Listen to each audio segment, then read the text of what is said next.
فرمان مصطفیٰ صلی اللہ تعالی علیہ وآلہ وسلم، نیت المؤمنی خیر من عملی، مومن کی نیت اس کے عمل سے بہتر ہے۔ اللہ عز و جل کی رضا پانے اور ثواب کمانے کی غرض سے سلسلہ دیکھنے سے پہلے اچھی اچھی نیتیں فرما لیجیے۔ اللہ عز و جل کی رضا کی خاطر علم دین حاصل کروں گا، سیکھ کر دوسروں تک نیکی کی دعوت پہنچاؤں گا، خاص خاص باتیں لکھوں گا، اول تاخیر دیکھوں گا۔ هو الذی انزل علیک الکتاب منہ آیات محکمات ہن ام الکتاب، وہی ہے جس نے تم پر یہ کتاب اتاری، اس کی کچھ آیتیں صاف معنی رکھتی ہیں، وہ کتاب کی اصل ہیں۔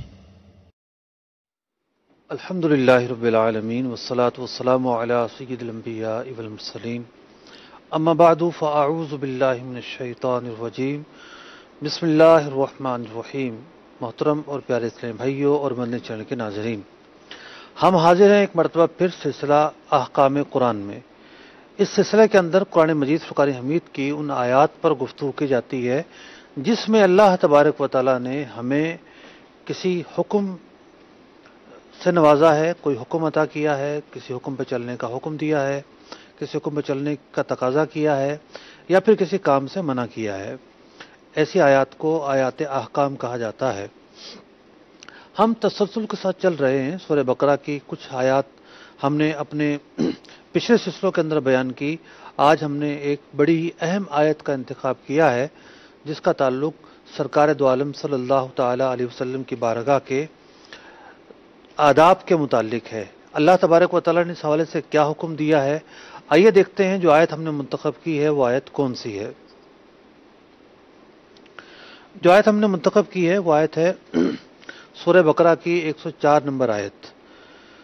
اللہ تبارک و تعالیٰ ارشاد فرماتا ہے، یا ایھا الذین آمنوا لا تقولوا راعنا وقولوا انظرنا واسمعوا، اے ایمان والو راعنا نہ کہو بلکہ یوں کہو کہ ہماری طرف نگاہ فرمائیے، وللکافرین عذاب علیم، اور جو کفار ہیں ان کے لیے دردناک عذاب ہے۔ سورہ بقرہ آیت نمبر 104۔ اللہ تبارک و تعالیٰ نے اس آیت مبارکہ میں بارگاہ نبوی کے آداب کو بیان فرمایا ہے کہ سرکار دو عالم صلی اللہ علیہ وسلم کی جو بارگاہ ہے، اس بارگاہ کے کیا آداب ہوتے ہیں، اس بارگاہ کا کیا تقاضا ہے، اس بارگاہ میں الفاظوں کا جو چناؤ ہے وہ کس طریقے سے کرنا ہے، کیسے الفاظوں کا چناؤ نہیں کرنا اور کیسے الفاظوں کا چناؤ کرنا ہے، اور اس بارگاہ میں کیسے بیٹھنا ہے۔ تین جو چیزیں ہیں مرکزی طور پر وہ اس آیت مبارکہ میں بیان کی جا رہی ہیں۔ اس آیت مبارکہ میں جو نکات زیر بحث لائے جائیں گے وہ نکات کون سے ہیں، ان نکات کی طرف بھی چلتے ہیں۔ اچھا بتایا جا رہا ہے کہ سسٹم ہینگ ہے، وائس کے ذریعے نہیں سن پائیں گے ہم، میں ہی بیان کر دیتا ہوں۔ جن نکات پر آج ہم گفتگو کریں گے اس آیت مبارکہ کے تحت، پہلا نقطہ یہ ہوگا کہ ذات مصطفیٰ صلی اللہ تعالی علیہ وسلم کے جو آداب ہیں وہ ہمیں پتہ چلتے ہیں کہ اللہ تبارک و تعالیٰ نے قرآن مجید فرقان حمید کے اندر حضور اکرم صلی اللہ علیہ وسلم کے متعلق، آپ کی ذات کے متعلق جو آداب ہیں، طور طریقے ہیں، آپ کی بارگاہ میں حاضر ہونے کے بعد کیا کرنا ہے وہ بیان کیے ہیں۔ اس آیت میں بھی بیان کیا ہے ایک معاملہ، اور دیگر بہت ساری آیات میں بھی بیان کیا ہے۔ دوسرا جو نقطہ جس پر گفتگو کریں گے وہ یہ ہوگا کہ اس آیت مبارکہ سے صحابہ اکرام علیہم رضوان کا شوق اور جستجو اور انداز تعلم ہمیں سیکھنے کو ملتا ہے۔ تیسرا نقطہ جس پر ہم گفتگو کریں گے وہ یہ ہوگا کہ رسول اکرم صلی اللہ تعالی علیہ وسلم کے لیے ایسا لفظ بولنے کی ہرگز اجازت نہیں جس کے دو معنی ہوں، ایک معنی صحیح ہو اور دوسرا معنی خراب ہو۔ چوتھا نقطہ جس پر ہم گفتگو کریں گے وہ یہ ہوگا کہ بارگاہ رسالت میں غلط الفاظوں کا چناؤ کفر تک پہنچا دیتا ہے۔ پانچواں نقطہ جس پر ہم گفتگو کریں گے وہ یہ ہوگا کہ صرف یہی نہیں کہ الفاظوں کا چناؤ کیسے کرنا ہے، بلکہ سرکار دو عالم صلی اللہ علیہ وسلم کی بارگاہ میں حاضری کیسے دینی ہے، یہ بات بھی ہمیں اس آیت مبارکہ سے سیکھنے کو مل رہی ہے۔ پہلا جو نقطہ تھا ہمارا، وہ نقطہ یہ تھا کہ اللہ تبارک و تعالیٰ نے اپنے محبوب علیہ الصلوۃ والسلام کے متعلق بہت سارے احکام بیان کیے ہیں۔ جب ہم قرآن مجید فرقان حمید کی طرف نظر کرتے ہیں تو قرآن مجید فرقان حمید نے نہ صرف اس آیت کے اندر بلکہ بہت ساری آیات کے اندر سرکار دو عالم نور مجسم صلی اللہ تعالی علیہ وسلم کی ذات مبارکہ کے تعلق سے بہت سارے احکام بیان کیے۔ مثال کے طور پر سورہ حجرات ہی کی چند آیات ہیں۔ اللہ تبارک و تعالی ارشاد فرماتا ہے، یا ایھا الذین آمنوا لا تقدموا بین یدی اللہ ورسولہ، اے ایمان والو آگے نہ بڑھو اللہ تعالیٰ کے رسول سے۔ ہوا یہ کہ کچھ صحابہ میں سے کسی نے نا علمی کے باعث قربانی پہلے کر لی یا روزہ پہلے رکھ لیا جس وقت نہیں رکھنا تھا، تو اس آیت مبارکہ میں تقدیم سے منع کر دیا کہ نبی اکرم علیہ الصلوۃ والسلام سے مقدم نہ ہو، ان سے پہلے عمل نہ کرو۔ اور علماء لکھتے ہیں کہ اس آیت مبارکہ میں ہر قسم کی تقدیم سے منع کر دیا گیا ہے، خواہ وہ قولی ہو خواہ وہ فعلی ہو۔ اور یہی وجہ تھی کہ رسول اکرم صلی اللہ علیہ وسلم جب چل رہے ہوتے تھے تو صحابہ اکرام علیہم رضوان سرکار علیہ الصلوۃ والسلام کے پیچھے چل رہے ہوتے تھے۔ سرکار دو عالم صلی اللہ علیہ وسلم کی بارگاہ کے آداب کے تعلق سے ہی سورہ حجرات ہی میں ارشاد ہوتا ہے، یا ایھا الذین آمنوا لا ترفعوا اصواتکم فوق صوت النبی، اے ایمان والو اپنی آوازوں کو سرکار علیہ الصلوۃ والسلام کی آواز سے بلند نہ کرو۔ ایک صحابی رضی اللہ تعالیٰ عنہ کم سنتے تھے۔ کم سننے والا آدمی ایسا لگتا ہے کہ وہ سمجھتا ہے کہ دوسرے کو کم سن رہا ہے، تو وہ اس کی آواز بھی لاؤڈلی ہوتی ہے، بلند بول رہا ہوتا ہے۔ تو ایک صحابی رضی اللہ تعالیٰ عنہ جو کم سنتے تھے، ایک مرتبہ دوران گفتگو ان کی آواز بلند ہو گئی۔ ان کا کوئی قصد اور ارادہ کسی بے ادبی کا نہیں تھا، ایک عارضے کی بنیاد پر ایسا ہوا۔ تو اللہ تبارک و تعالیٰ نے یہ آیت مبارکہ نازل فرمائی کہ بارگاہ رسالت میں آہستہ گفتگو کی جائے، اگرچہ کہ ان کی تو مجبوری تھی۔ سرکار دو عالم صلی اللہ علیہ وسلم نے پوچھا ان صحابی کے بارے میں کہ وہ کہاں ہیں، 2-4 دن ہوئے وہ نظر نہیں آئے، تو پتہ چلا کہ انہوں نے اس عارضے کے پیش نظر، اس بات کے پیش نظر آنا ہی بند کر دیا ہے۔ تو لیکن بہرحال انہیں رخصت دی گئی اور انہوں نے آنا شروع کیا۔ تو یہ تو تھے بارگاہ نبوی کے آداب کہ اللہ تبارک و تعالیٰ اس بارگاہ میں آواز بلند نہ کرنے کا ادب خود سکھا رہا ہے۔ فرمایا گیا وَلَا تَجْهَرُوا لَهُ بِالْقَوْلِ كَجَهْرِ بَعْضِكُمْ لِبَعْضٍ، اور اس طرح نہ کہا کرو جس طرح تم ایک دوسرے سے خطاب کیا کرتے ہو۔ ایک دوسرے سے خطاب کرنا ایک جدا گانا معاملہ ہوتا ہے، لیکن یہاں اگر ایسا ہوگا ان تحبط اعمالکم، تمہارے اعمال برباد ہو جائیں گے، وانتم لا تشعرون، اور تمہیں پتہ بھی نہیں چلے گا۔ بارگاہ نبوی کے آداب کے تعلق سے گفتگو ہو رہی ہے۔ ایک مرتبہ ایسا ہوا کہ کچھ لوگ حاضر ہوئے، اور حاضر ہونے کے بعد حضور علیہ السلام آرام فرما رہے تھے۔ سرکار دو عالم صلی اللہ علیہ وسلم آرام فرما رہے تھے، بجائے اس کے کہ وہ انتظار کرتے کہ حضور علیہ السلام تشریف لائیں، باہر نکلیں اور پھر ملاقات کی جائے، بلکہ انہوں نے باہر ہی سے آپ کو پکارنا شروع کر دیا۔ قرآن مجید فرقان حمید کی آیت نازل ہوئی اور ارشاد ہوا ان الذین ینادونک من وراء الحجرات، جو آپ کو پکارتے ہیں آپ کے حجرہ اقدس کے باہر سے، اکثرہم لا یعقلون، تو انہیں عقل نہیں ہے۔ یعنی بارگاہ رسالت میں کس طرح پیش آنا ہے، کس ادب کے ساتھ پیش آنا ہے، کس اسلوب کے ساتھ پیش آنا ہے، کیا طور طریقہ اختیار کرنا ہے، اس بارگاہ کا ادب کیا ہے، ادب کا تقاضا کیا ہے، یہ ساری باتیں خود قرآن مجید فرقان حمید ہمیں بیان کر رہا ہے۔ اسی طریقے سے ایک اور آیت مبارکہ میں ارشاد ہوتا ہے یا ایھا الذین آمنوا، اے ایمان والو، لا تدخلوا بیوت النبی الا ان یؤذن لکم، سرکار دو عالم صلی اللہ علیہ وسلم کے گھر میں داخل نہ ہو مگر یہ کہ اجازت لے کر داخل ہو، کوئی کام ہو، اجازت ہو، پھر داخل ہو۔ صحابہ اکرام علیہم رضوان ایک مرتبہ کیا ہوا کہ حضور علیہ الصلوۃ والسلام کے ہاں دعوت کا اہتمام تھا، کسی بنا پر دعوت تناول کی، کھانا کھا لیا، اور کھانا کھانے کے بعد سرکار علیہ الصلوۃ والسلام کی بارگاہ میں بیٹھے رہے کہ حضور علیہ الصلوۃ والسلام کی باتیں سنیں، آپ علیہ الصلوۃ والسلام ارشاد فرماتے جائیں، ہم سنتے جائیں، بلا شبہ انہیں مزہ آ رہا تھا، لطف آ رہا تھا، اور وہ اپنا فائدہ تو دیکھ رہے تھے، لیکن سرکار دو عالم صلی اللہ علیہ وسلم میزبان تھے، اپنی ناگواری بھی ظاہر نہیں کر سکتے تھے۔ سرکار علیہ السلام کی یہ صفت بھی نہیں تھی کہ آپ اس طرح اپنی ناگواری کا اظہار فرمائیں، اور آپ علیہ السلام کو اذیت بھی ہو رہی تھی، منتظر تھے کہ کب یہ جائیں، اور معاملات زندگی بہت سارے ہوتے ہیں۔ پیارے آقا علیہ السلام نے کچھ ارشاد نہ فرمایا، لیکن آیت مبارکہ نازل ہوتی ہے۔ اللہ تبارک و تعالیٰ ارشاد فرماتا ہے فَإِذَا طَعِمْتُمْ فَانْتَشِرُوا، جب کھانا کھا لو تو چلے جایا کرو، وَلَا مُسْتَأْنِسِينَ لِحَدِيث، پیارے آقا علیہ السلام کی بات سننے کے شوق میں بیٹھے نہ رہا کرو، إِنَّ ذَلِكُمْ كَانَ يُؤْذِي النَّبِيَّ، یہ بات پیارے آقا علیہ السلام کو ایذا پہنچاتی ہے، فَيَسْتَحْيِي مِنْكُمْ، لیکن وہ تو حیا فرماتے ہیں، وَاللَّهُ لَا يَسْتَحْيِي مِنَ الْحَقِّ، لیکن اللہ تعالی حق بات کہنے میں حیا نہیں فرماتا۔ اذیت پہنچی بارگاہ رسالت میں، رنجیدہ ہوئے حضور علیہ السلام، طور طریقے کا خیال نہ رکھا۔ صحابہ اکرام علیہم رضوان میں سے کسی نے نادانستہ طور پر، ان کا قصد نہیں تھا ایذا پہنچانے کا، بلکہ وہ تو مہمان بن کر آئے تھے، بیٹھ گئے تھوڑی دیر، لیکن اس معاملے میں کیا کرنا چاہیے یہ ادب ہمیں قرآن مجید فقان حمید سکھا رہا ہے۔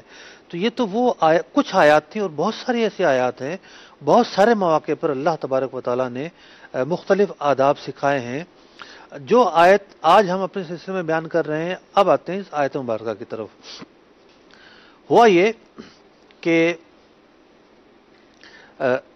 صحابہ اکرام علیہم رضوان بارگاہ رسالت میں حاضر ہونے کے بعد تعلیم و تعلم کا سلسلہ ہوتا، پیارے آقا علیہ السلام سے کچھ سیکھتے، پیارے آقا علیہ السلام انہیں شریعت کی تعلیم دیتے، قرآن پاک کی تعلیم دیتے، جو بھی ارشاد فرمانا ہوتا وہ ارشاد فرماتے۔ تو اب صحابہ اکرام علیہم رضوان کی خواہش ہوتی کہ حضور تھوڑا توقف فرمائیں، ٹھہر جائیں، تاکہ جو بات پہلے بیان ہوئی ہے وہ اچھی طرح سمجھ لیں، اچھی طرح یاد کر لیں۔ تو وہ ایک لفظ استعمال کرتے تھے، راعینا یا رسول اللہ، یا رسول اللہ صلی اللہ علیہ وسلم ہماری رعایت کیجیے، ہم سیکھ نہیں پائے ابھی، ہماری رعایت کیجیے۔ اب ان کا یہ لفظ استعمال کرنا ان کے خیال میں بالکل ٹھیک تھا، اس میں کوئی حرج نہیں تھا، اس میں کوئی جو ہے وہ ایسی بات نہیں تھی کہ جس میں کوئی بے ادبی کی نیت شامل ہوتی۔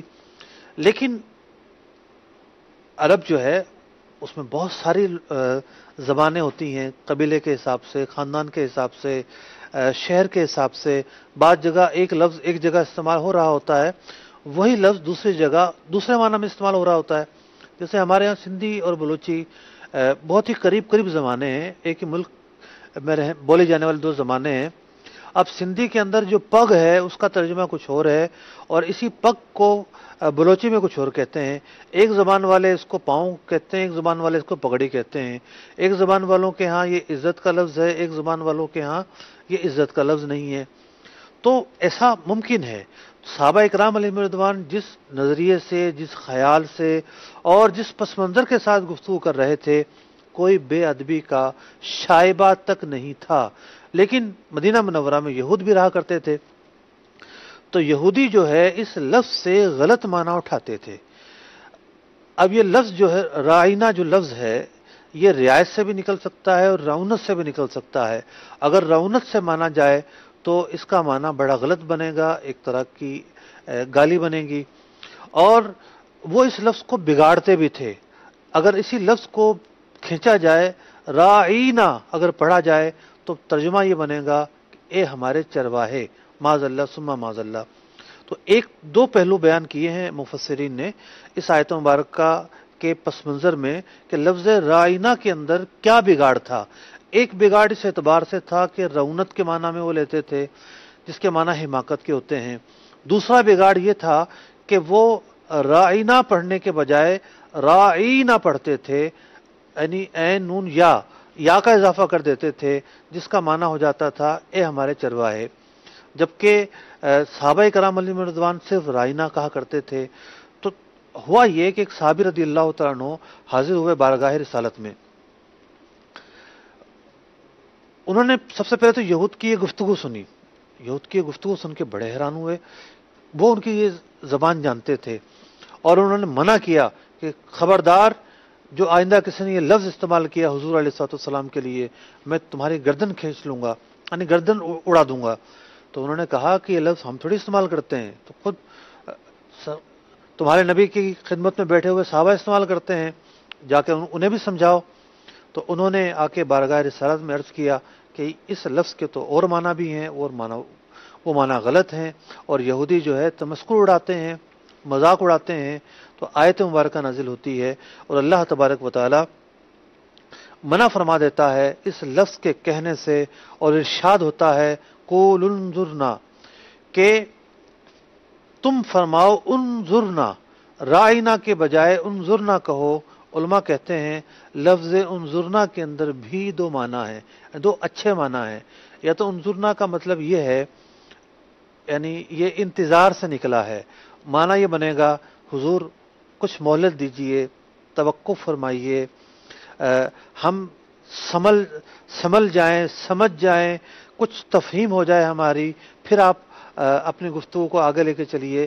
یا تو اس کا معنی یہ تھا کہ انتظار فرمائیے، یا اس کا معنی ہے کہ انظر الینا، یا رسول اللہ صلی اللہ علیہ وسلم ہماری طرف دیکھیے، ہماری طرف نگاہ کرم کیجئے، ہماری طرف نگاہ لطف کیجئے۔ تو انظر نہ کہنے کا قرآن مجید فرقان حمید نے حکم ارشاد فرمایا۔ تو اس تمام گفتگو کے پس منظر میں خلاصہ یہ نکلتا ہے کہ اگر بارگاہ رسالت کا معاملہ ہو، سرکار دو عالم صلی اللہ علیہ وسلم کی ذات اقدس کا معاملہ ہو، تو اس ذات کے آداب ہمیں خود اللہ تبارک و تعالی سکھا رہا ہے۔ مفتی احمد یار خان نعیمی رحمۃ اللہ تعالی علیہ ایک بڑا ہی نفیس نقطہ اپنی ایک کتاب میں بیان کرتے ہیں۔ وہ بیان یہ کرتے ہیں کہ عام طور پر یہ ہوتا ہے کہ بادشاہ لوگ اپنے دربار کے آداب خود مقرر کرتے ہیں۔ ہر بادشاہ جب مسند پر آتا ہے تو وہ خود اپنا ایک جو ہے وہ ایک ضابطہ اخلاق بیان کرتا ہے، طور طریقے بیان کرتا ہے، اور یہ بیان کرتا ہے کہ اس دربار کے کیا آداب ہوں گے، اور ان کی جو رعایا ہے، جو ماننے والے ہیں، جو ماتحت ہیں، وہ ان کو بجا لاتے ہیں۔ لیکن جیسے ہی اس کا انتقال ہوتا ہے وہ سارے کے سارے طور طریقے، آداب، آئین، قانون وہ لپیٹ کر ڈال دیا جاتا ہے، گویا کہ اس کی قبر کے ساتھ دفن ہو جاتا ہے۔ نیا بادشاہ آتا ہے، اس نیا قانون چلتا ہے، نئے طور طریقے چلتے ہیں، نئی منشا پیدا ہوتی ہے اور نئے احکام جاری ہوتے ہیں۔ گویا کہ قانون وہ خود بنائیں اپنی ہی ذات کے لیے۔ نمبر دو، یہ قانون صرف ان کی حیات تک ہوں، یہاں سانس بند ہوا ہے وہاں ان قانونوں کا جنازہ نکل گیا۔ اب بارگاہ رسالت کی طرف آئیے۔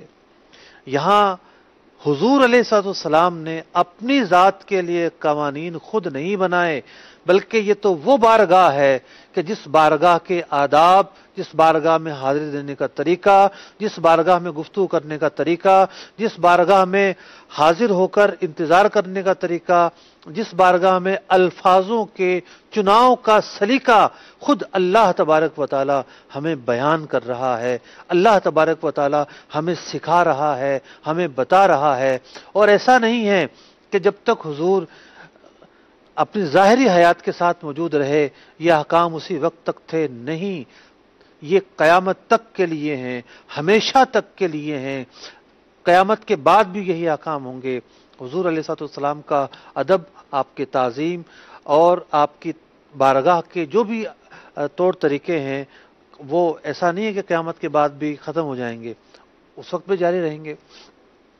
تو یہاں سے ہر دو اعتبار سے پیارے آقا علیہ الصلوۃ والسلام کا شرف، آپ کی بزرگی، آپ کا مرتبہ ہمیں جاننے کو ملتا ہے، اور پتہ ہی چلتا ہے کہ اللہ تبارک و تعالیٰ نے حکم یہ ارشاد فرمایا ہے کہ اس بارگاہ میں الفاظوں کا جو چناؤ ہے وہ بہتر سے بہتر کرنا ہے۔ آئیے اگلے نقطے کی طرف چلتے ہیں۔ جو دوسرا نقطہ ہمارا ہے اس حوالے سے، وہ یہ ہے کہ صحابہ اکرام علیہم رضوان کا شوق اور جستجو اور انداز تعلم، یہ آیت اس کی بھی ہمیں خبر دے رہی ہے کہ اگر وہ معنی لیا جائے کہ انظرنا کا سے مراد یہاں پر انتظار کرنا ہے، یا رسول اللہ انتظار کیجئے، تو پیارے صحابہ اکرام علیہم رضوان جب حضور علیہ الصلوۃ والسلام کی بارگاہ میں حاضر ہوتے تو کتابوں میں لکھا ہے کہ ان کی ایسی کیفیت ہوا کرتی تھی کہ اگر پرندے ان پر بیٹھنا چاہیں یہ سمجھ کے یہ کوئی جامد لکڑیاں ہیں تو پرندے بھی ان پر بیٹھ جائیں، بارگاہ رسالت میں حاضر ہو کر آپ کا کلام سننے کا یہ ان کا انداز ہوا کرتا تھا۔ اور پھر حضور علیہ الصلوۃ والسلام سکھا رہے ہوں، صحابہ اکرام سیکھ رہے ہوں، تو اس نورانی محفل کا کیا عالم ہوگا، اللہ اکبر، کیا کہنا اس نورانی محفل کا۔ لیکن یہاں سے جو بات ہمیں خاص طور پر سیکھنے کو ملتی ہے، جو ہم نے اس نقطے میں منتخب کی ہے، وہ یہ ہے کہ جب کوئی طالب علم اپنے استاد سے علم حاصل کرتا ہے تو اسے خانہ پورے نہیں کرنی چاہیے، بلکہ علم جو ہے وہ حقیقی معنوں میں سیکھنا چاہیے۔ صحابہ اکرام علیہم رضوان کی یہ درخواست کرنا کہ حضور ہماری رعایت کیجئے، حضور ہم پر نگاہ فرمائیے، حضور مہلت دیجئے، یہ رعایت کرنا اس بات کے پیش نظر تھا کہ ابھی ابھی جو بات آپ نے ارشاد فرمائی ہے ہم نے صحیح سے سمجھی نہیں ہے، ہم ذرا اسے سمجھ لیں۔ تو وہ پھر بطور طالب علم کے سوال بھی کرتے ہوں گے، بطور طالب علم کے مزید تفہیم بھی چاہتے ہوں گے، بطور طالب علم کے مزید تشریح کا بھی تقاضا کرتے ہوں گے، اور ایسا ہی طالب علم کامیاب طالب علم ہوتا ہے کہ جو اپنے استاد کی بات کو سرسری طور پر نہ لے، طائرانہ طور پر نہ لے، بلکہ گہرائی سے سمجھے، گہرائی سے سیکھے اور اسے اپنے اندر جذب کرنے کی کوشش کرے۔ جو تیسرا نقطہ اس آیت مبارکہ سے ہمیں سیکھنے کو ملتا ہے وہ یہ ہے کہ الفاظ بہت سارے ہوتے ہیں۔ ایک لفظ وہ ہوتا ہے جس کا معنی متعین ہوتا ہے، ایک ہی معنی پہ بولا جاتا ہے، لیکن عربی ایسی زبان نہیں ہے، ایک لفظ کے نہ جانے کتنے معنی نکلتے ہیں۔ آپ عربی کے جس لفظ کو اٹھائیے، ایک تو عربی زبان میں صیغے زیادہ ہیں، بہت زیادہ صیغے ہیں، تو ہر صیغے کا جدا گانا معنی، پھر ہر لفظ کا جو معنی اور استعمال ہے وہ ایسا، یعنی یوں سمجھیے کہ عقلیں حیران رہ جاتی ہیں کہ ایسا لگتا ہے کہ مشرق و مغرب ہے، بعض اوقات تو کوئی مناسبت ہی نظر نہیں آتی، ایسا معنی بنتا ہے۔ اور نہ صرف یہ کہ جو قدیم عربی ہے اس کے اندر یہ تنوع اور یہ گہرائی تھی، بلکہ جو جدید عربی ہے وہ بھی کچھ ایسی ہے کہ جسے قدیم آتی ہے اسے جدید نہیں آتی۔ عربی کے اندر اتنی وسعت اور اتنی گہرائی اور اتنا تنوع ہے۔ تو ایک تو وہ الفاظ ہوتے ہیں کہ چل ٹھیک ہے ان کے کئی معنی ہیں، لیکن سارے ہی معنی اچھا پہلو رکھتے ہیں اور اچھی مراد رکھتے ہیں، غلط مراد پر مشتمل نہیں ہے۔ تو ایک تو وہ معنی ہو گئے، وہ الفاظ ہو گئے جن کے معنی اس طرح کے ہیں۔ دوسرے الفاظ وہ ہوتے ہیں کہ جن کے ایک معنی اچھے ہوتے ہیں، دوسرے معنی اچھے نہیں ہوتے۔ عرف عام میں ہمارے ہاں اسے ذو معنی بھی کہتے ہیں، اگرچہ کہ ذو معنی کا جو لفظ ہے وہ بولا جاتا ہے ایک سے زائد جس کے معنی ہوں اس کے لیے، لیکن ذو معنی کا جو محاورہ ہے اس سے مراد یہ ہوتی ہے کہ اس لفظ کا ایک معنی اچھا ہے، ایک معنی۔ تو قرآن مجید فرقان حمید نے ایسے الفاظ کے چناؤ سے بھی منع کر دیا بارگاہ رسالت کے تعلق سے کہ جس کے ایک معنی غلط مراد پر مشتمل ہوں، غلط پہلو پر مشتمل ہوں، ایسے معنی اختیار نہیں کیے جا سکتے۔ اب اسی بات کے پیش نظر ہمارے علماء نے بہت سارے احکام بیان کیے ہیں۔ ایک حکم تو یہ بیان کیا ہے کہ بعض اوقات اوراد و وظائف پڑھے جاتے ہیں، اور اوراد و وظائف جو ہوتے ہیں وہ بڑے ہی عجیب و غریب قسم کے بھی ہوتے ہیں، اور بعض اوراد و وظائف ایسے ہوتے ہیں کہ بظاہر لگ رہا ہوتا ہے کہ پتہ نہیں کیا لفظ ہے اور اس کا اس مرض سے کیا تعلق ہے جس کے لیے پڑھے جا رہے ہیں۔ تو ایک تو ادعیہ معصورہ ہے نا، جو قرآن و حدیث میں آنے والی دعائیں ہیں، میں ان کی بات نہیں کر رہا۔ اس کے علاوہ جو مختلف جو ہے وہ ورد ہوتے ہیں، ٹوٹکے ہوتے ہیں، اور کچھ پڑھنے کے جھاڑ پھونک کے الفاظ ہوتے ہیں، تو علماء نے اس حوالے سے ایک اصول بیان کیا کہ وہ لفظ جس کا معنی معلوم نہ ہو بطور جھاڑ پھونک کے پڑھنے کی اس کی اجازت نہیں ہے۔ عین ممکن ہے کہ اس کے اندر کوئی کفریہ معنی پایا جاتا ہو، کوئی شرکیہ معنی پایا جاتا ہو، کوئی ایسا معنی پایا جاتا ہو جس کا پڑھنا مسلمان کے لیے حلال نہ ہو۔ تو بعض اوقات ہندی کے اندر ایسے کلمات ہوتے ہیں، یا عبرانی وغیرہ کے ایسے کلمات ہوتے ہیں کہ جو سینہ بسینہ چلے آ رہے ہوتے ہیں لیکن ان کا معنی معلوم نہیں ہوتا۔ تو علماء نے اس حوالے سے یہ لکھا ہے کہ جن کا معنی معلوم نہ ہو وہ کلمات نہیں پڑھے جا سکتے۔ اب جن کا معنی معلوم نہ ہو ان کے متعلق یہ حکم ارشاد ہوا کہ ان کا انتخاب نہ کیا جائے۔ تو وہ الفاظ کہ جن کا معنی معلوم ہے اور ایک معنی غلط ہے، تو پھر وہ معنی پاک ہستیوں کے لیے، وہ لفظ پاک ہستیوں کے لیے استعمال کرنا کیسے جائز ہو سکتا ہے؟ نہ تو اللہ تبارک و تعالیٰ کے لیے ایسا لفظ استعمال کرنا جائز ہوگا جو ذو معنی ہو، جیسا کہ لفظ میاں۔ اچھا، الفاظوں کی مختلف اقسام ہوتی ہیں۔ ایک لفظ وہ ہوتا ہے کہ جس سے صرف منع کیا جاتا ہے، ایک لفظ وہ ہوتا ہے کہ جس پر حرام ہونے کا حکم لگایا جاتا ہے، ایک لفظ وہ ہوتا ہے کہ جس پر علماء کفر کا حکم لگاتے ہیں۔ مختلف درجے ہوتے ہیں الفاظ کے۔ جو لفظ میاں ہے یہ نچلے درجے کا لفظ ہے، ایسا نہیں ہے کہ جو اللہ میاں کہے اس پر حکم کفر لگے، لیکن جو لفظ میاں ہے ہمارے علماء اس لفظ کے استعمال کرنے سے منع کرتے ہیں۔ اس کی وجہ یہ ہے کہ اس کے متعدد معنی ہیں۔ کچھ معنی وہ ہیں کہ جو اللہ تعالیٰ کے شان ہو سکتے ہیں، اور کچھ معنی وہ ہیں کہ اللہ تبارک و تعالیٰ ان سے بری ہے۔ یعنی لفظ میاں جو ہے عزت اور احترام کے لیے بھی بولا جاتا ہے، اور ہمارے عرف کے اندر یہی لفظ شوہر کے لیے بھی بولا جاتا ہے، اور اللہ تبارک و تعالیٰ اس وصف سے پاک ہے۔ اللہ تبارک و تعالیٰ نہ شوہر ہے، نہ کسی کا اللہ تعالیٰ سے کوئی رشتہ ثابت ہو سکتا ہے۔ وہ تنہا ہے، وہ خالق ہے، وہ ابد سے ہے اور ابد تک رہے گا۔ بندوں کی صفات سے اللہ تبارک و تعالیٰ پاک ہے۔ تو کہنے کا مطلب یہ ہے کہ وہ الفاظ جو ذو معنی ہوں، بعض معنی مناسب نہ ہوں، یا ان میں توہین کا پہلو نکلتا ہو، یا وہ توہین پر ہی مشتمل ہو، تو یہ مختلف طرح کے الفاظ ہوتے ہیں۔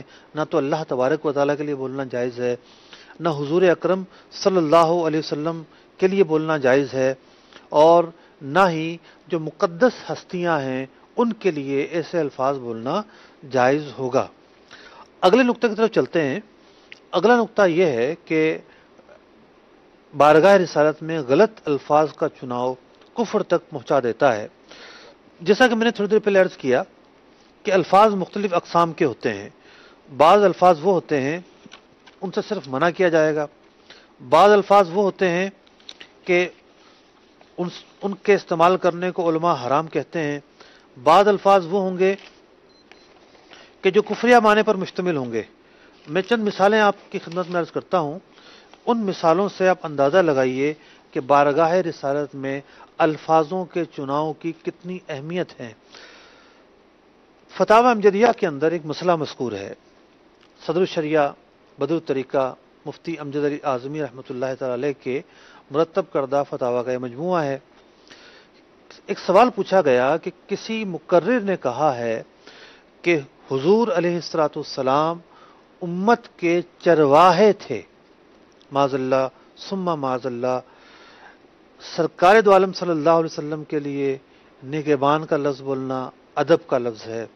سرکار علیہ الصلوۃ والسلام کے لیے یہ کہنا کہ آپ اس امت کے پاسباں ہیں، حفاظت کرنے والے ہیں، آپ اس امت کے قائد ہیں، رہنما ہیں، یہ ادب کے الفاظ ہیں، لیکن مقرر نے جو لفظ استعمال کیے وہ بے ادبی اور توہین کے پہلو پر مشتمل تھے۔ تو صدر الشریعہ علیہ رحمہ نے اس جملے پر کفر کا حکم لگایا۔ یہ ایسا جملہ تھا، اس میں ایک ایسا لفظ تھا کہ جس کا چناؤ حضور اقدس صلی اللہ علیہ وسلم کے آداب کے خلاف تھا، ناموس رسالت کے خلاف تھا، اور یہ جملہ توہین اور بے ادبی پر مشتمل تھا، اس لیے اس جملے کو کفریہ جملہ قرار دیا۔ امام اہل سنت رضی اللہ تعالیٰ عنہ کی خدمت میں سوال ہوا کہ مدینہ شریف کو یثرب کہنا کیسا؟ جس طرح سرکار علیہ الصلوۃ والسلام کی ذات مبارکہ کی تعظیم ہے، اسی طریقے سے سرکار دو عالم صلی اللہ علیہ وسلم سے نسبت رکھنے والی ہر چیز کی تعظیم ہے۔ شفا شریف میں لکھا ہے کہ اگر کوئی یہ کہے کہ حضور علیہ الصلوۃ والسلام کی چادر میلی ہے تو اس نے کفر کیا۔ تو حضور علیہ الصلوۃ والسلام سے وابستہ جو اشیاء ہیں، جو منسوب چیزیں ہیں، ان کا بھی ادب کرنا ضروری ہے، تو شہر مصطفیٰ کی تو کیا بات ہے۔ تو اعلیٰ حضرت سے سوال ہوا کہ مدینہ کو یثرب کہنا کیسا؟ تو امام اہل سنت فرماتے ہیں گناہ ہے۔ مدینہ منورہ کو طابہ کہا جائے، طیبہ کہا جائے، منورہ کہا جائے، مقدسہ کہا جائے، لیکن یثرب کہنا گناہ ہے۔ وجہ یہ ہے کہ یثرب کا معنی ہے بیماریوں کی جگہ۔ پہلے کہا کرتے تھے حضور اکرم علیہ الصلوۃ والسلام کی آمد سے پہلے مدینہ منورہ کے اندر بیماریاں تھیں، لیکن جب آپ کا قدم مبارک اس شہر میں پڑا تو اللہ تبارک و تعالیٰ نے اس شہر کو ان بیماریوں سے پاک کر دیا جو یہاں موجود ہوا کرتی تھیں۔ تو اب دیکھیے، آپ یہ لفظ آپ نے بھی سنا ہوگا کہ بہت سارے جو ہے وہ کم علم رکھنے والے لوگ مدینہ کو یثرب کہہ رہے ہوتے ہیں، بعض شعراء استعمال کر رہے ہوتے ہیں، لیکن چونکہ یہ لفظ ادب اور تکریم کے خلاف ہے، اس لیے مدینہ کو یثرب کہنا جائز نہیں ہوگا۔ اسی طریقے سے فتاوی رضویہ شریف میں ہے کہ حضور علیہ الصلوۃ والسلام کو ایلچی کہنا کفر ہے۔ پیغمبر کا معنی ہوتا ہے قاصد، پیغام لانے والا، یہ لفظی معنی ہے، لیکن حضور علیہ الصلوۃ والسلام محض قاصد نہیں ہیں، بلکہ آپ اللہ تبارک و تعالیٰ کے محبوب اور بزرگ بندے ہیں۔ لفظ ایلچی کا استعمال آپ کے لیے آپ کی بارگاہ میں مطلب کہ گستاخی ہے۔ اسی لیے امام اہل سنت رضی اللہ تعالیٰ عنہ ارشاد فرماتے ہیں کہ لفظ ایلچی کہنا یہ کفر ہوگا۔ اسی طریقے سے فتاوی عالمگیریہ میں ہے کہ کسی نے کہا کہ حضرت آدم علیہ نبینا علیہ الصلوۃ والسلام اگر گندم نہ کھاتے تو ہم بدبخت نہ ہوتے، تو فرمایا کہ یہ جملہ کفر ہوگا، کیونکہ انبیاء کی توہین اس میں پائی جاتی ہے۔ اللہ تعالیٰ کا ہر نبی مقدس اور معظم ہے، لائق تعظیم ہے، لائق تکریم ہے۔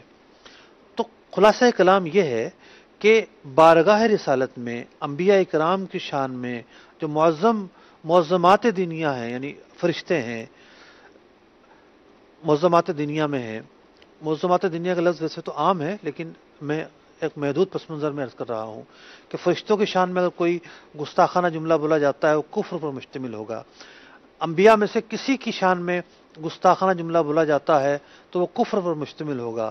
اسی طریقے سے سرکار علیہ الصلوۃ والسلام کی بارگاہ میں کسی نے کوئی ایسا لفظ منتخب کیا کہ جو لفظ کفریہ معنی پر مشتمل تھا تو وہ بھی بلا شبہ کفر ہوگا، اور یہ نہیں کہا جائے گا کہ میری نیت نہیں تھی، میری مراد نہیں تھی، بلکہ علماء اس لفظ کا معنی دیکھ کر اس پر حکم ضرور عائد کریں گے۔ پانچواں نقطہ یہ ہے جو ہم گفتگو کر رہے تھے، چوتھے نقطے پہ ہم نے گفتگو کی کہ الفاظوں کا چناؤ کفر تک پہنچا دیتا ہے، اس لیے الفاظوں کا چناؤ بڑا ہی اہم ہوتا ہے، اور خاص طور پر نعتیہ اشعار کہنے والے، ان کے لیے بڑا نازک پہلو ہوتا ہے۔ امام اہل سنت رضی اللہ تعالیٰ عنہ کے تعلق سے بیان کیا جاتا ہے کہ جو نعت ہے بڑا ہی نازک وصف ہے کہ نہ تو اس میں ایک حد ہے اس کو کراس کر سکتے ہیں اور نہ ہی ایک حد ہے اس سے نیچے آ سکتے ہیں، بلکہ ایک درمیانی حد میں رہ کر گفتگو کرنا ہوتی ہے۔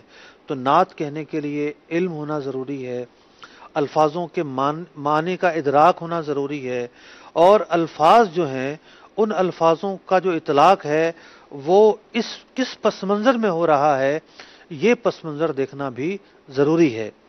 اب بعض اوقات کیا ہوتا ہے کہ ویسے تو کوئی بے ادبی نہیں ہو رہی ہوتی، لیکن جب تقابل کا معاملہ آتا ہے تو تب بھی بعض لوگ غلط لفظ استعمال کر دیتے ہیں۔ مثال کے طور پر سرکار علیہ السلام اور حضرت یوسف علیہ السلام کے حسن کا تقابل کا معاملہ آیا تو ٹھیک ہے تقابل ضرور ہوگا، لیکن حضرت یوسف علیہ نبینا علیہ السلام کی بارگاہ میں کوئی بھی ادنا سا تنقیص کا لفظ استعمال نہیں کیا جا سکتا کہ معاذ اللہ تقابل کی آڑ میں کوئی رف زبان استعمال کرے اور حضرت سیدنا یوسف علیہ نبینا علیہ السلام کی بارگاہ میں کوئی کلمہ توہین، کلمہ بے ادبی استعمال کرے، ہرگز اس کی اجازت نہیں ہوگی۔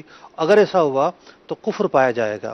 اسی طریقے سے ایک تقابل کیا جاتا ہے معراج کے تعلق سے کہ حضور علیہ السلام نے اللہ تبارک و تعالیٰ کا دیدار کیا اور اپنی آنکھوں سے کیا، حضرت موسیٰ علیہ نبینا علیہ السلام ایک تجلی بھی برداشت نہ کر پائے۔ تو ٹھیک ہے یہ دونوں اوصاف ہیں، سرکار علیہ السلام کو اللہ تعالیٰ نے ایک عمدہ وصف سے نوازا اور ایک ایسے مقام سے نوازا کہ جو کسی کو حاصل نہیں ہوا۔ حضرت موسیٰ علیہ السلام کو وہ شرف عطا نہیں ہوا۔ تقابل اچھے پیرائے میں احسن انداز میں کرنا ممکن ہے اور کرنا درست ہے، کوئی مذائقہ نہیں، لیکن بعض جو جہلا ہوتے ہیں یا بعض جو ان پڑھ خطیب ہوتے ہیں وہ اس تقابل کی آڑ میں حضرت سیدنا موسیٰ علیہ نبینا علیہ السلام کی ذات کے تعلق سے بعض اوقات کلمہ تنقیص بھی استعمال کر دیتے ہیں۔ تو بات یہ ہو رہی تھی الفاظوں کا چناؤ بڑا اہم ہوتا ہے اور اس پر ایمان و کفر تک دائر ہو جاتے ہیں۔ 5ویں نقطے کی طرف چلتے ہیں۔ اس آیت مبارکہ کے اندر صرف تعظیم کے لفظ کے چناؤ ہی کا حکم نہیں دیا گیا، بلکہ حضور کی بارگاہ میں بیٹھنے کا ادب بھی بیان ہوا ہے۔ کس طرح؟ اگر آپ آیت کے معنی کی طرف غور کریں، الفاظ میں توجہ دلاتا ہوں آپ کی، کیا ارشاد ہوا ہے آیت مبارکہ میں؟ یا ایھا الذین آمنو، اے ایمان والو، لا تقولوا راعنا، یہ نہ کہو رائنا، قولوا انظرنا، یوں کہو ہماری طرف نگاہ لطف فرمائیے، انظرنا کہو۔ دوسرا حکم قرآن مجید فرقان حمید میں یہ کہا گیا واسمعوا، اور بہتر تو یہ ہے کہ انتہائی توجہ سے سنو کہ تمہیں انظرنا کہنے کی بھی نوبت نہ آئے۔ تو بارگاہ رسالت میں جب بیٹھنا ہے تو کس انداز پر بیٹھنا ہے قرآن مجید فرقان حمید نے یہ بھی بیان کر دیا۔ وَلِلْكَافِرِينَ عَذَابٌ عَلِيمٌ، اور جو ان احکامات پر پورا نہیں، جو ان احکامات کی خلاف ورزی کرے گا، معاذ اللہ ثم معاذ اللہ کلمہ تنقیص کہے گا، بلا شبہ وہ کافرین میں سے ہے، اس کے لیے دردناک عذاب ہوگا۔ میرے محترم اور پیارے اسلام بھائیوں اور مدنی چینل کے ناظرین، ہمارے سلسلے کے اندر ہم کچھ تفسیری نکات بھی بیان کیا کرتے ہیں۔ تو آئیے دیکھتے ہیں کہ آج جو آیت مبارکہ ہم نے جو آج ہم نے آیت مبارکہ نقل کی ہے، تفسیری فوائد کیا ہیں، آئیے دیکھتے ہیں۔ تفسیری فوائد۔ نمبر 1، قرآن پاک میں یا ایھا الذین آمنو کتنی بار آیا ہے اور اس میں مومنین کے لیے کیا خوشی کی بات ہے۔ نمبر 2، لفظ رائنا کی جگہ انظرنا لانے میں کیا تفسیری فوائد ہیں۔ نمبر 3، بے ادبی کا قصد وارد نہ ہو تب بھی ایسا لفظ بولنا حضور اکرم صلی اللہ تعالی علیہ وآلہ وسلم کے لیے جائز نہیں، اور لفظ کی نوعیت دیکھ کر شریعت کا حکم عائد ضرور ہوگا۔ کسی لفظ پر حرام کا حکم لگے گا تو کوئی لفظ کفر تک پہنچا دے گا۔ یا ایھا الذین آمنو، قرآن مجید فرقان حمید میں بارہا اس لفظ سے خطاب کیا گیا ہے۔ اللہ تبارک و تعالیٰ نے بارہا اپنے بندوں سے یا ایھا الذین آمنوا کہہ کر خطاب کیا ہے۔ امام فخر الدین رازی رحمۃ اللہ تعالی علیہ لکھتے ہیں کہ یا ایھا الذین آمنوا سے خطاب قرآن مجید فرقان حمید میں 88 مرتبہ ہوا ہے۔ یہاں سے ایک تو یہ نقطہ پتہ چلتا ہے کہ اللہ تبارک و تعالی باوجود اس کے کہ ہم سب کا خالق ہے، مالک ہے، ہم اس کے ہر لمحے پر، ہر قدم پر محتاج ہیں، ہم بندے ہیں، ناتواں ہیں، لیکن ہمیں قرآن مجید فرقان حمید کے اسلوب سے ایک ادب یہ پتہ چل رہا ہے کہ ٹھیک ہے ایک بڑا ہے اور ایک چھوٹا ہے، لیکن آداب یہ ہیں کہ بڑا اگر ایسے کلمات استعمال کرے جو چھوٹے کی عزت افزائی پر مشتمل ہوں، یہ بھی ایک طریقہ ہے۔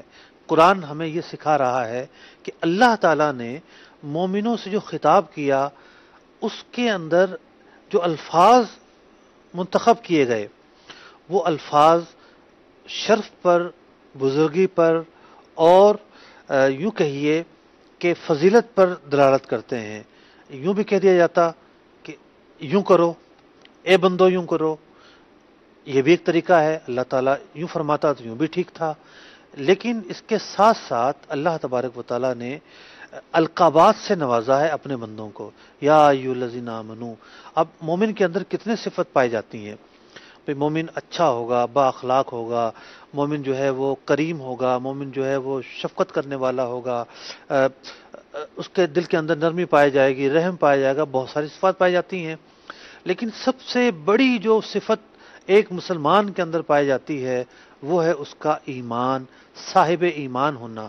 تو مسلمان کے لیے بڑا ہی شرف ہے اور انتہائی یہ اعزاز کی بات ہے کہ وہ صاحب ایمان ہے۔ تو اللہ تبارک و تعالیٰ اپنے بندوں سے اس اعزاز کے ساتھ خطاب فرما رہا ہے، اے ایمان والو، اے ایمان والو یوں کرو، اے ایمان والو یوں کرو۔ تو یہ ایک انداز تخاطب ہوتا ہے، ہمیں یہ سیکھنے کو ملتا ہے کہ ہماری کیا حیثیت ہے، کچھ بھی نہیں، ہم بھی اگر اپنے چھوٹوں سے گفتگو کریں تو انہیں ان کی عزت افزائی کرتے ہوئے گفتگو کریں، یہ بھی ایک اخلاق میں سے ایک ادب ہے، ایک طریقہ ہے جو ہمیں قرآن کریم سے سیکھنے کو ملتا ہے۔ امام فخر الدین رازی رحمۃ اللہ تعالی علیہ نے یہاں پر ایک بڑی ہی پیاری بات ارشاد فرمائی ہے۔ فرمایا کہ لفظ مومن اللہ تعالیٰ کا صفاتی نام ہے، اللہ تعالیٰ کا وصف ہے۔ قرآن مجید فرقان حمید میں لفظ مومن مذکور ہوا ہے، تو جو وصف اللہ تعالیٰ کا اپنا ہے، اللہ تعالیٰ نے اسی وصف سے اپنے بندوں کو یاد کیا۔ یہ الگ بات ہے کہ اللہ تعالیٰ کے مومن ہونے کا مطلب یہ ہے کہ اللہ تعالیٰ ایمان دینے والا ہے، ایمان عطا کرنے والا ہے، ایمان بخشنے والا ہے، اور مسلمانوں کے مومن ہونے کا مطلب یہ ہے کہ یہ ایمان قبول کرنے والے ہیں، ایمان کی تصدیق اور اقرار کرنے والے ہیں۔ تو امام فخر الدین رازی رحمۃ اللہ تعالی علیہ لکھتے ہیں کہ دنیا میں اللہ تعالیٰ نے اپنے بندوں کو اس شرف سے نوازا کہ جو اس کا اپنا وصف تھا وہی لفظ اللہ نے مسلمانوں کے ساتھ استعمال کیا، مسلمانوں کے لیے منتخب فرمایا۔ تو اس بات میں کیا بعید ہے، ہم یہ امید رکھتے ہیں کہ بروز قیامت بھی اللہ تبارک و تعالی ہماری عزت افزائی فرمائے گا، ہمیں رسوا نہ کرے گا، اور اللہ تعالیٰ بروز قیامت بھی ہمیں اعزاز و اکرام سے نوازے گا۔ تو یہ وہ نقطہ تھا جس میں بلا شبہ مسلمانوں کے لیے خوشی کا پہلو ہے۔ اگلے نقطے کی طرف جاتے ہیں۔ اب دو الفاظ تھے، ایک لفظ رائنا تھا اور لفظ انظرنا تھا، لیکن رائنا سے منع کیا اور انظرنا کہنے کا حکم دیا۔ بعض مفسرین نے لکھا، مطلب ایک نقطے کے طور پر لکھا کہ لفظ رائنا کے بھی 5 حرف ہیں، را، الف، عین، نون، الف، اور لفظ انظرنا میں بھی 5 حرف ہیں، الف، نون، زوئیں یا زا، را، نون، الف۔ اسی طریقے سے لفظ رائنا جس نیت اور مقصد کے تحت صحابہ کرام بولا کرتے تھے وہ مجازی معنی ہوتا تھا کہ ہمارے لیے نرمی کیجئے، ہماری رعایت کیجئے، ہم پر شفقت کیجئے. اور لفظ رائنا کے اندر بھی یہی مرادی معنی ہے، یعنی یہی مجازی معنی ہے. تو لفظ انظرنا کے اندر بھی یہی مجازی معنی ہے. لفظ رائنا میں بھی مجازی معنی مراد تھے اور لفظ انظرنا میں بھی مرادی معنی مجاز تھے. اور پھر کیا کہ معنی ایک جو مراد تھی، غلط پہلو تو مراد ہی نہیں تھا صحابہ اکرام کا. معنی ایک، حرف ایک، جیسے 5 حرف اس میں 5 حرف اس میں. لیکن فرق یہ ہے، جو سب سے بڑا فرق تھا، کہ ایک لفظ کے اندر ایک ایسا معنی نکلتا تھا کہ جس کو یہود غلط معنی پر محمول کرتے تھے، اس لیے اس لفظ کے کہنے سے منع کر دیا گیا. تیسرے نقطے کی طرف چلتے ہیں. اس سے پہلے بتایا جا رہا ہے کہ ایک کال بھی ہے. میرا نام سمیہ تاریہ ہے. میں یاکو سے بات کر رہی ہوں. آپ کی اس آیت کے بارے میں پوچھنا ہے. سورہ نور میں حضرت عائشہ رضی اللہ تعالی عنہا کی شان میں جو بیان کیا گیا، نیک نیکوں کے لیے، بد بدوں کے لیے، تو کیا قرآن کی یہ آیت دنیا میں ہر میاں بیوی کے لیے ہے کہ نیک اور کہ اس کو نیک اور نیک ملے گا، یا یہ آخرت کے متعلق ہے؟ جواب ارشاد فرما دیجیے. بھئی میں تو آپ کی بات پوری طرح سے سمجھ نہیں پایا ہوں، بتائیں گے کیا کہا انہوں نے؟ جی جی.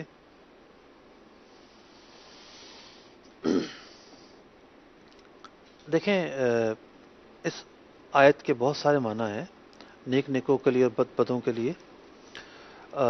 ایک تو یہ ہے کہ دنیاوی اعتبار سے جو ترجیح دی جاتی ہے اس کے تعلق سے گفتگو ہے کہ نیک اعمال کرنے والا جو ہے اس کا حشر، اس کا ٹھکانہ نیک لوگوں کے ساتھ ہی اٹھے گا. اور دوسری بات یہ ہے کہ آخرت کے تعلق سے تو ہمارے علماء یہ بیان کر چکے کہ جو بیوی ہے اس کا جو شوہر ہوگا آخرت میں بھی، بروز یعنی جنت میں بھی اسے وہی شوہر نصیب ہوگا. اور اگر اس کے متعدد نکاح ہوئے، مثال کے طور پر شوہر فوت ہو گیا، دوسرا نکاح کیا، تو پھر اسے اختیار ہوگا کہ وہ، یعنی فریقین جو ہے نا ان کو اختیار ہوگا کہ وہ کس کو منتخب کرتے ہیں. آخر نقطے کی طرف چلتے ہیں. ٹائم بھی بتایا جا رہا ہے کہ پورا ہو چکا ہے. تیسرا نقطہ جو تفسیری فوائد کے طور پر ہمارے سامنے آتا ہے، ہم نے سارے گفتگو سنی، آج جس آیت مبارکہ پر کلام کیا گیا ہم نے اسے ملاحظہ کیا. صحابہ کرام علیہم رضوان ہرگز لفظ رائنا کہنے سے برا معنی مراد نہیں لیتے تھے، پھر بھی انہیں منع کیا گیا. لیکن ہمارے زمانے میں جب ہم کسی کو کہتے ہیں کہ لفظ استعمال نہ کرو، یا فلاں نے یہ لفظ استعمال کیا ہے، اس کا یہ معنی بن رہا ہے، تو وہ یہ کہتا ہے کہ جی میری تو مراد نہیں تھی، میرا تو قصد نہیں تھا، میرا تو ارادہ نہیں تھا. قرآن مجید فرقان حمید کہ اس آیت مبارکہ میں جو اصول ہمیں سیکھنے کو مل رہا ہے، جو تفسیری فائدہ ہمیں سیکھنے کو مل رہا ہے، وہ یہ ہے کہ ایسا کہنا ہر جگہ نہیں چل سکتا. میں نے عرض کیا کہ الفاظ مختلف طرح کے ہوتے ہیں.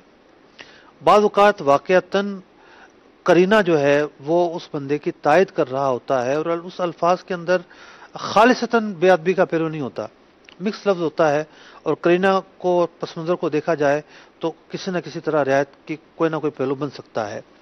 لیکن بعض الفاظ ایسے ہوتے ہیں جو کہ گالی پر مشتمل ہوتے ہیں، توہین پر مشتمل ہوتے ہیں، جو کہ اہانت پر مشتمل ہوتے ہیں.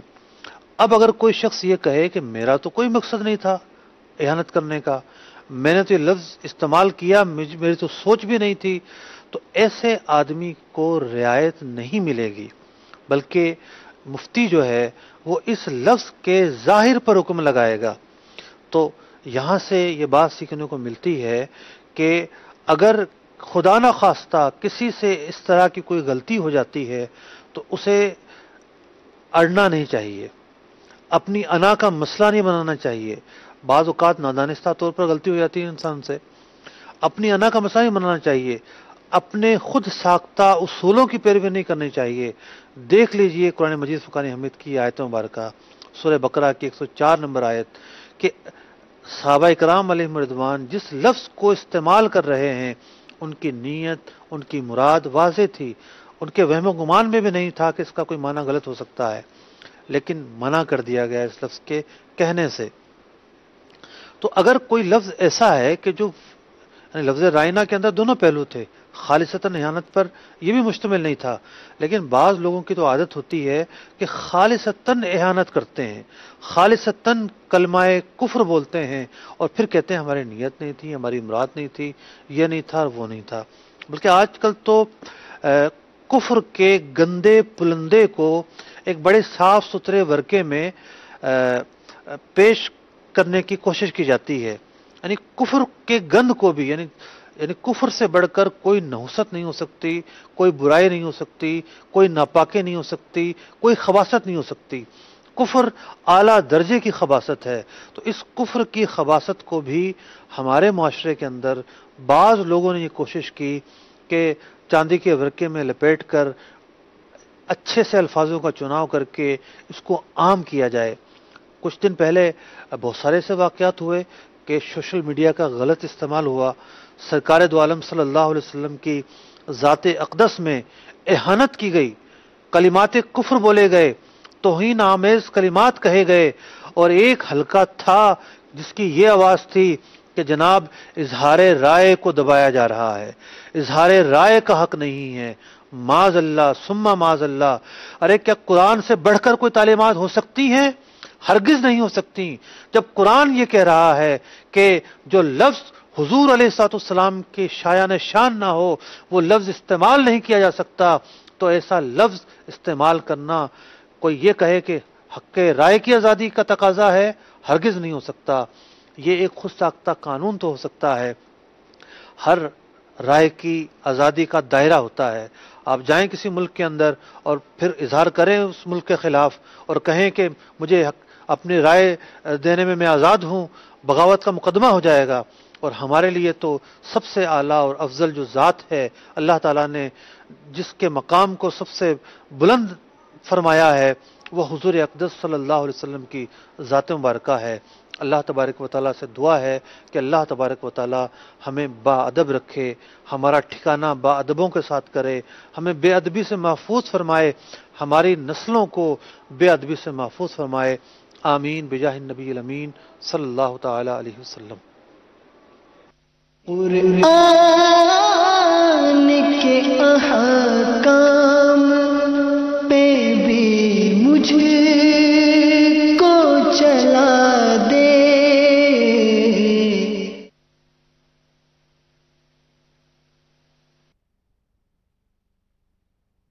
خان رسول متوجہ ہوں. باب المدینہ کراچی میں اذان عشاء کا وقت ہو چکا ہے. الصلاة والسلام عليك يا رسول الله وعلى آلك وأصحابك يا حبيب الله. عاشقان رسول متوجہ ہوں. براہ راست ہونے والی اذان سنتے ہی اللہ عز و جل کی رضا کے لیے گفتگو اور کام کاج روک کر اذان کا جواب دینے کی عادت بنائیں اور ڈھیروں نیکیاں کمائیں. مگر یہ اذان ریکارڈ شدہ ہے، اس کا جواب دینا ضروری نہیں. اللہ اکبر اللہ اکبر اللہ اکبر اللہ اکبر اشہد ان لا الہ الا اللہ اشہد ان لا الہ الا اللہ اشہد ان محمد رسول اللہ اشہد ان محمد رسول اللہ. حی علی الصلاة حی علی الصلاة حي على الفلاح حي على الفلاح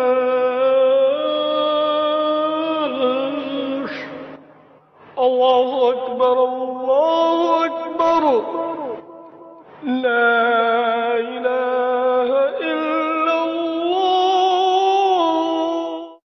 الصلاة والسلام عليك يا نبي الله وعلى آلك وأصحابك يا نور الله. اللهم رب هذه الدعوة التامة والصلاة القائمة آت محمدا الوسيلة والفضيلة والدرجة الرفيعة وبعثه مقاما محمودا الذي وعدته وارزقنا شفاعته يوم القيامة إنك لا تخلف الميعاد برحمتك يا أرحم الراحمين. اے اللہ عز و جل، اس دعوت تامہ اور صلاۃ قائمہ کے مالک، تو حضرت محمد صلی اللہ تعالی علیہ وآلہ وسلم کو وسیلہ اور فضیلت اور بہت بلند درجہ عطا فرما، اور ان کو مقام محمود میں کھڑا کر جس کا تو نے ان سے وعدہ کیا ہے، اور ہمیں قیامت کے دن ان کی شفاعت نصیب فرما. بے شک تو وعدے کے خلاف نہیں کرتا. ہم پر اپنی رحمت فرما، اے سب سے بڑھ کر رحم کرنے والے. مغفرت کی بشارت. حضرت سیدنا انس رضی اللہ تعالی عنہ سے مروی ہے کہ نبی رحمت، شفیع امت، شہنشاہ نبوت، تاجدار رسالت صلی اللہ تعالی علیہ وآلہ وسلم نے فرمایا، جس نے نماز کے بعد یہ کہا تو وہ مغفرت یافتہ ہو کر اٹھے گا. سبحان اللہ العظیم وبحمدہ لا حول ولا قوة الا باللہ. ترجمہ: پاک ہے عظمت والا رب